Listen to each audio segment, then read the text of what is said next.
Hey everybody.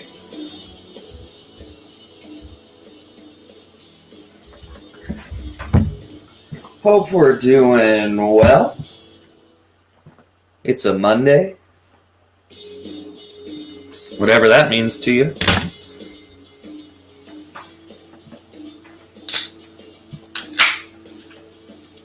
Cheers to the weekday.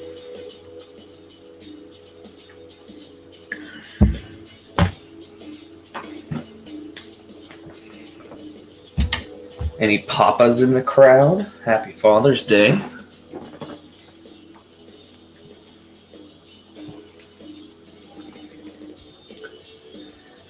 And to everyone else in the crowd, hey, happy Monday. Happy not past Father's Day. Happy Indigenous Persons Day to everyone in the world, especially here in Canada.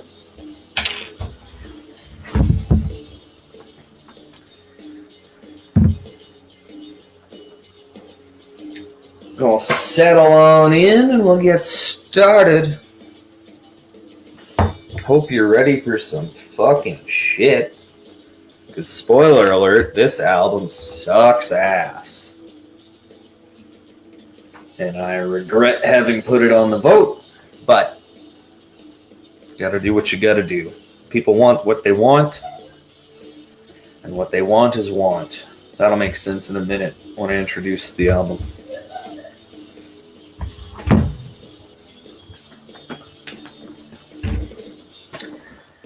Oh, what do we think? What are we thinking?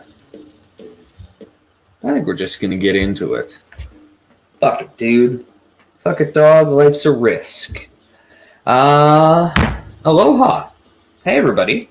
Welcome to episode 6 of Peakton High School. If this is your first time joining us, this is a show from Bucketlist Entertainment where we take a look at albums from the MySpace era and see how well they hold up or don't hold up in this modern day and age. On today's episode, we are taking a listen to 3's 2008 album, Want. This was chosen by the fine folks on the Bucketlist social media polls. We put up Instagram and Facebook polls the week before every episode to choose the album, so make sure you check it out next week. Anyways, for the uninitiated, 303 are a Colorado pop rap group made up of Nathaniel Mott and Sean Foreman. I don't know if I pronounced Nathaniel's name right, but I did it anyways. It might not sound like the type of band that fits into the program, but this was in the time where Warped Tour had like these guys and Breathe Carolina and like Cobra Starship was really big. There was a big time for emo rap adjacent stuff. Want is the group's second of a total of 6 albums. The 6th one looks like it's coming later this year, so I keep an eye out on that, I guess. Lastly, and most importantly, the band was once sued in 2010 by pro wrestler Diamond Dallas Page because their, I'm going to do it right, 303 hand signal looks too much like his diamond cutter. So 303 and I think Jay-Z both faced lawsuits from that. Yes, that is why Diamond Dallas Page was on the Instagram post. As seems to be a running theme, I saw these guys in the 2008 Warped Tour for the one and only Saskatoon date. And I did see a recent Facebook memory of myself trying to give away a bunch of CDs about 10 years ago, and this was one of them. So I have an unfortunate history with this band. Anyways, let's get into it. Let's get into Want. The first song is not this one. The first song is called Tap, but it's just an intro. The first real song, real in pretty big air quotes, is called Punk Bitch. It's a good introduction to what you're going to hear in the sense that it's bad party rap with a fairly catchy chorus, but nothing to write home about. It's kind of like Millionaires. Not a compliment, by the way, but that's the closest thing it reminds me to. Moving along. Don't Trust Me. If you kind of remember this band, it's because of this. Scared of him.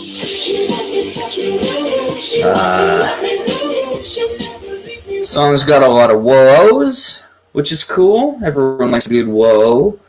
It's got the cringy MySpace status-worthy lyrics like, I want to get this right, do the Helen Keller and talk with your hips. And this one's longer. It might not fit on the status, but you can make it work. Tell your boyfriend if he says he's got beef that I'm a vegetarian and I ain't fucking scared of him. I don't know. It's a really bad song. I wish I wouldn't have listened to it then, and I wish I wouldn't have listened to it now. But here we are anyways. I don't know how to get around the past. All I can do is look forward to the future. I have very little to say about the song Choke Chain, so I'm not going to say anything about it.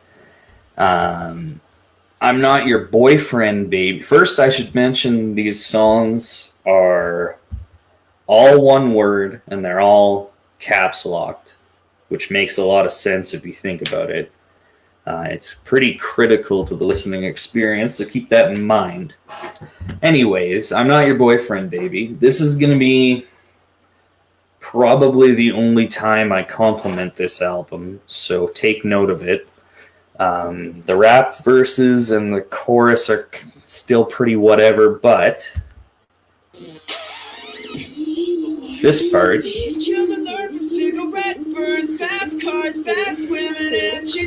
has been stuck in my head since I heard it last week. It's really catchy, and it almost sounds like they want to be a band on purpose and didn't just sort of fall into it. I Can't Do It Alone is another really forgettable one, so I'm not going to spend any time on it. Besides, Starstruck is the other reason you might remember this band.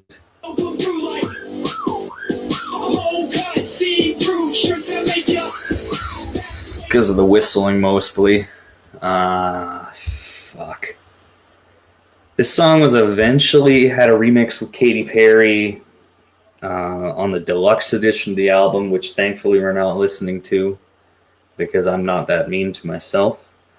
I don't know. Cheeseball, whistling, whisper rapping, and fucking another MySpace status-worthy line. LOVE is just another word I never learned to pronounce. Yeah. Can you tell I'm having fun yet? Anyways. Moving along. Still Around is kind of an outlier. Well, she's still around. It's kind of their attempt at like a pop rap ballad. The beat isn't super overbearing and the vocals are decent. But the problem with songs that are this open and airy is that you can hear how bad all the lyrics are. So I'm trying to figure out how to quantify this, but I would put money on the fact that 20 to 30 people out there probably have the line, "This city's just cemeteries and forgotten men," tattooed on them somewhere bad and obvious. It's just one of those, it doesn't mean anything, but it's got all the right words in it to make it sound like it means something. Moving on from that attempt at being personal and vulnerable and letting a little light in. I'ma hit you from the beat. I'ma hit you from the back. I'ma hit you from the beat. I'ma hit you from the back. I'ma hit you from the beat. I'ma hit you from the back. Yeah, moving on from that, we have a song about how they want to fuck somebody from behind until they lose consciousness. I got nothing else for this one. Let's wrap it up. The last song on the standard edition, which is what we were listening to, is Colorado Sunrise. And it is absolutely okay. I don't know. I will say it's not a bad song, but it's really not memorable. It seems like another attempt. Oh, let's wrap it up. Yeah. Fuck. Yeah. This is another attempt at them trying to let someone in to like the real them, but it just, none of it means anything. Everything's nondescript. It's about how they have bad habits, but they're never specific about what they are. And what's the line? They're too pale to be handsome, whatever that means. I don't know. Everything, it's just so far from insightful and trying so hard to be a little bit meaningful. I don't know. Stick to what you're okay at, I guess. I wanted to say what you're good at, but that's not really a thing. Yeah, fuck. This album fucking sucks. I don't have anything to recommend from it. Maybe that 20 seconds and I'm Not Your Boyfriend, baby. Save for that. There was no fun had leading up to this episode. So don't make the same mistake I did. Listen to something better. Speaking of better, 2008 was pretty sick. A lot of better albums were released that year, some of which include Shai Hulud's Misanthropy Pure. Living with Lions released Make Your Mark, which is one of my favorite albums. Ken Mode released Mennonite. They're a very good Winnipeg noise rock band that need more credit than they get. And Ann Horse released an album called Rearranged Beds that still makes me feel sad in a nice way, however many years later. 13. That's a long time. As far as more recent stuff, We Are the Union put out an album called Ordinary Life that I quite like. Soul Glow put out an EP. I can't say the title of it, but you can look it up. Gucci Mane dropped Ice Daddy, which I've been bumping. They got a song with Sir Mix-a-Lot. Other than that, on the Bucketlist Entertainment Spotify page, Liz has a playlist of some new releases, so check that out. There's a new song from Sleep Token that I've been digging. And yeah, with that, I think we're going to start wrapping it up. So if you got any questions, get them in. Otherwise, we'll put this fire out. You can... I mentioned before, we vote on the albums we cover in these episodes, so keep an eye on the Bucketlist Entertainment Facebook page and the @Bucketlist Entertainment on Instagram. You got Bucketlist TV on YouTube. If you would like, you can follow me on Instagram or Twitter @JustinDoesWords. I am a masochist, I'm told. Yes, I don't know the vote for next week yet. I'm trying to figure out what'll hurt the most. Yeah, this week was one of those ones where I put 303 in the running, kind of under the assumption that no one would care, but they won by a fuck ton. So that was just disappointing. Anyways, Thank you all for tuning in. I hope you have a happy Monday. Special thank you to resident birthday boy Jason Greenberg on the ones and twos. We will see you in 2 weeks. Thank you. Stay safe. So on and etc.